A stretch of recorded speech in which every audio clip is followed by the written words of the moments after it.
Hi, I'm Sophia Mason, the founder of Count the Kicks. Count the Kicks is a charity to empower women in pregnancy with knowledge and confidence. Today we're with Michelle Heaton, our lovely patron. Congratulations on the arrival of your first little one, Faith. Thank you. How did you find pregnancy? Oh, well, obviously it's amazing because at the end of it you get a fantastic child, but I'm not going to lie, it wasn't the most pleasurable time of my life. As most pregnant women know, you suffer from backache and you get a bit hot and sticky, and I am a little bit of a hypochondriac and a bit of a stress head, so I stress throughout the whole thing. I have a heart problem, so whenever something was happening to me in the pregnancy, I would just think the worst and I would be constantly stressed. So to have a support system like Count the Kicks would have been amazing, but at the time I didn't know that this was around. What we've got with Count the Kicks is we've got our little stickers that we encourage midwives to give to mums when they get booked in at their 8-week appointment, and then the midwife writes her phone number on the sticker so mum can put it on her notes or on a Filofax or on her fridge, just so that she knows the importance of ringing the midwife on the mobile whenever she's got any questions or if she's ever worried.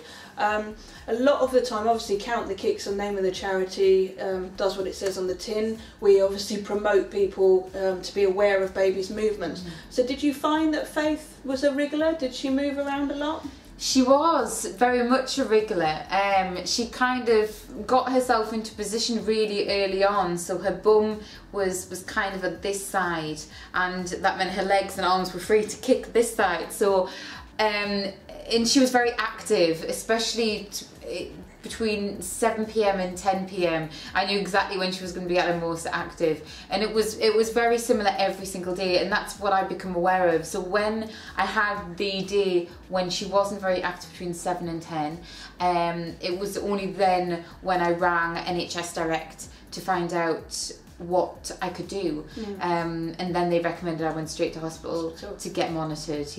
But before that, whenever I got a query or whenever I was worried about the slowing of the movements, I would kind of egg her on to move, whether it be lie down flat, because I realised that she liked to get into position when I was lying flat, or whether sometimes when I drank a cold, even like a can of Coke or something fizzy and cold and sweet, that kind of kick things off, and I didn't need to, I suppose, waste time going to hospital, but you're never wasting time going to hospital. If you're ever worried, just go. But it's quite nice to actually have a piece of paper in your notes or just in your Filofax as to how many movements you're feeling each day. Sometimes midwives don't recommend, or they don't ask you to do a formal kick count chart, but with Count the Kicks we've got a nice printable chart, and it's got the number of weeks that you're pregnant on, and what we recommend is that for a certain amount of time, say for an hour each day, it's really nice to sit down with a cup of tea at say 11 o'clock, put the telly on for an hour or so just to relax and sit and feel how many movements that you felt. Obviously then you can recognise what's normal for your baby, sort of getting like a nice average for that day, so you kind of then know at 11 o'clock each day baby moves 5 times in that hour. Did you ever do that sort of thing with? I didn't, which was unfortunate. I never got recommended anything like that, and if I had have done it would have been very helpful. But I was very in tune with my body because of the health risks that I carried. So I was aware of her movements mentally anyway. So I knew that between 7 and 10 PM, her movements were really erratic, really wild. It was like she was having a party, but all by herself in there. And I knew that every night that was going to come. So that was my way of my way of knowing that everything was alright. Another thing that we find with mums, they email us because they worry about they might be getting irregular movements, or they're finding it difficult to keep track of movements if it's a second baby, for instance, or if they're busy. If, say, you were shooting, you're doing some TV work, and your mind's occupied all day and you're finding it difficult to keep track of when was the last time you felt baby move. With Count the Kicks we've got these great wristbands, and they've just got a little counter around the band, so mum can keep track of the movements during the day. So that sort of thing, I'm assuming that would have been helpful. That would have been very helpful. Yeah, absolutely, especially for somebody who's busy, who's out all the time. I mean, I didn't really work a great deal when I was pregnant, but when I did work, the last thing I can remember is when she last kicked. So to monitor that just as the day was going along would have been fantastic. And so as you went through the pregnancy, obviously you've talked about how you got to know Faith and her little routines. So when you went into the hospital, obviously you were worried about the movements. They obviously popped you on the monitor, which for about an hour or so, and they just checked the movements all over. So if anyone does go into hospital, that's the sort of thing they should be prepared. They get a little belt around their tummy. And the monitor just it sounds a little bit scarier than what it is, but it's fine. It's almost like a normal checkup when you go to your midwife every few weeks towards the end of the pregnancy. As you know, you go every 2 or 3 weeks, and it's exactly like that, just a bit longer. Yeah, it's no big deal. And it's really good. And if you're in the hospital and you're thinking, I'm not happy about this, if they might say you can go home now. If you've got a gut instinct that says, do you know what, I'm not happy, you don't have to go home. You know, you should say to them, do you know what, I'm not happy, I'd rather stay up here for a little bit longer. You know, or talk to them, make sure that you've got good communication going. Yeah, make sure that you've got all of your questions answered. There's nothing worse than leaving the hospital and thinking, I should have asked that, and then never asking it, you know.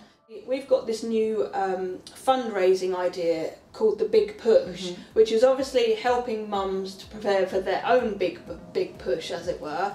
But we're promoting it as walk, waddle, push or toddle. So basically it's to encourage mums when they're pregnant or new mums to do X amount of miles a week, just to make sure they're staying active in their pregnancy. And then going on to buggy pushing when they've got their babies, and even toddler walking, doing little toddles to raise money. Yeah, I mean, like you said, you were following me on Twitter, so you know how I stay active. And the reason that I stayed active wasn't a vanity thing, you know, like it wasn't anything to do with that. It was simply, the bottom line is that when you are giving birth, whether it's naturally or cesarean, because I had a little bit of both, it's like a marathon. Your body is going through a very traumatic time, and you wouldn't go into a marathon without training, so why would you go into childbirth without training? And staying healthy and staying fit and active can only help your process of giving birth. It will not hinder it. Obviously there are certain lines and regulations if you're carrying triplets, or you've got a low-lying placenta, or you've had a miscarriage before. Obviously these reasons you need to go to the doctor and ask first whether you can actually train. But if you're the normal healthy pregnancy, there is no reason why you shouldn't be working out at a steady pace, keeping your heart rate below 140, but keeping that regular, maybe about 3 or 4 times a week. Go for a really long power walk. It can only help. It will not hinder. Absolutely. And they're recommending if people are active before pregnancy, that there's no reason why they shouldn't carry on. Absolutely. I've done Pilates for years, and I carried on doing my Pilates class all the way through pregnancy and straight after a cesarean as well. Yeah, so I carried on all of my my gym work up to, I think it was about 8 months. And it's to give your child the best possible delivery and give your body the best possible recovery chance. That's why you're training. You're not training to win Miss Fitness 2012. You're training to win Mother 2012. We've launched our new My Kicks Count posters, which we've got your lovely photo on, and when we actually say that Michelle encourages mums to listen to their babies. The new posters are called My Kicks Count, with a speech bubble coming from mum's tummy with the baby in, and we basically want to give unborn babies a voice and make sure that mums are listening to babies, and also making sure that midwives and doctors are listening to mums. Part of the campaign is obviously to make sure that mums completely are aware of the fact that there are lots of different websites available for lots of specific problems in pregnancy.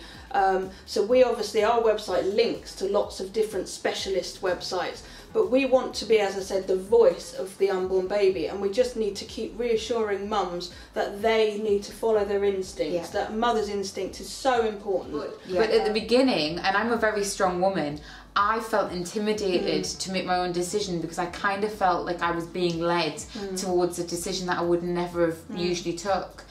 So I think it's really important. You really have to know what you want and to go in with a good idea of what you want. Obviously, listen to everybody's suggestions, because there might be some ideas that you've never even thought of.